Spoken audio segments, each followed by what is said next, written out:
from a Christian perspective, making sure that you don't need to be defined by your stats, your batting average, your batting strike rate. That isn't what defines you. On a massively holistic level, you are way more than your batting strike rate if you play T20 cricket. You are way more than your batting average, than your bowling average, than whatever. What I think is the truth around a player's performance, I take really seriously. And so any particular model that we might bring, any particular metric we might use, a lot of the work I will do in it is around making sure there are as little bias as we can get in it, because and knowing that there will always be certain biases around what we perceive as good, what we perceive as bad, or good performance, bad performance. But trying to be as objective as possible, because some of the stuff that I will produce and I will give to people, it has an impact. And sometimes it's making sure I try not to think about that, because ultimately it's my job. I'm doing these. There are numbers on a page, but making sure that what I'm producing is as much as I can be truthful to what's been happening. That's really important. And I think that's where my faith comes in, to go, no, I need to be just here. I need to be truthful. I need to be, my integrity needs to be really good. Yeah. And actually, I slip up on that, but I know that with being a Christian, that is important as well. And I think bringing that through and making sure that I can offer objective fact to people. So how does that play out with, as in, we want to say we're made in the image of God, all of us, all of our mind, our body, our abilities, and yet it could feel, I imagine, if you're playing an elite sport, that you're isolated to become a data point.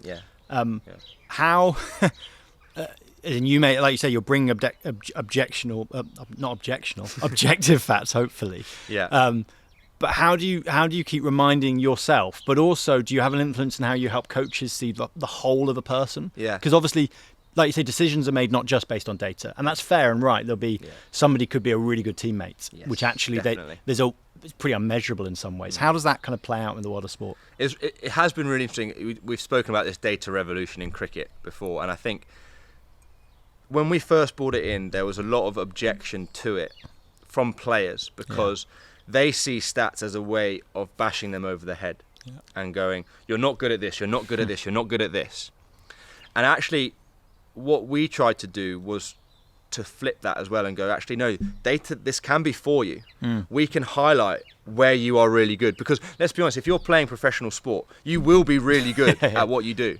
You will have something which has got you to that point, whether it's your cover drive, whether it's your power hitting, whether it's your slower ball, whatever you've got, there is a reason you're playing professional sport. That's not a coincidence. And I think being able to highlight to players, data can provide a way of highlighting where you're weak, absolutely, and that's up to the player with their mindset, how they take that on board, absolutely.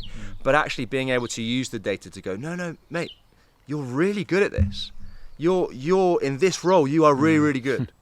And there was a great example of that at Yorkshire, where we looked at the numbers, we looked at different entry points into an innings, we looked at T20, and there's a particular player who was brilliant at the back end. So from over 16 onwards in a T20, he was really, really good. But he didn't always play that role, because it was quite a fixed batting lineup. He'd bat at 5 or 6 and he'd come in wherever it kind of fell.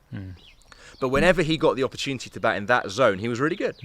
And we were able to visualise that and show him, and he was up there with the best names in the world. And from that point on, he puffed. You could see him change in the way that he played and go, no, I am good at this. I can have confidence in this.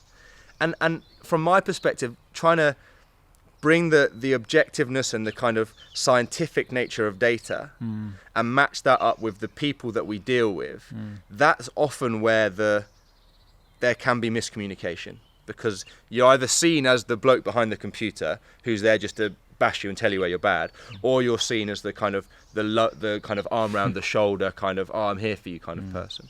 And how we navigate that gap is really important. And actually being able to give people confidence, but making sure, like, I'd like to think if there are people listening who are involved in a heavy data sport, and most sport is heavy data nowadays, whether it's football, rugby, how far you run, your collisions, all that sort of stuff.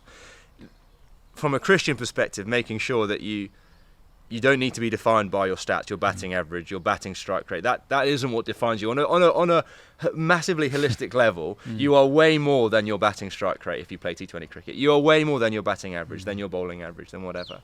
But actually, we can bring in, we can nurture those people who are, they're just humans, right?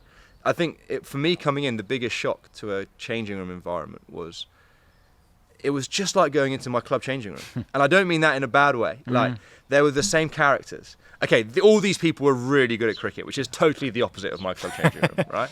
These guys could bat really well, they could bowl really well. None of them are listening to this. Yeah, international superstars, some of them in that Yorkshire dressing room. They were fantastic players. But the characters and insecurities and bravado, that was all there. They were in there, and the same characters you have, the storyteller, the person who kind of just sits a bit quieter, who just goes about their business, the tidy one, the messy one, all that is still there. Yeah. And for me to realise that and go, okay, no, these people, they still need Jesus, just because they're professional sports, they still need to hear the gospel, but also that they're not bulletproof. No. And so the way that I can bring my stats to them and inform coaches and being able to make sure that they understand potentially reasons why they're dropped, understand reasons why they might not be getting another contract, is really important. Yeah. But I need to have a huge amount of integrity when doing that, to make sure that I'm not seen to be siding one way or the other.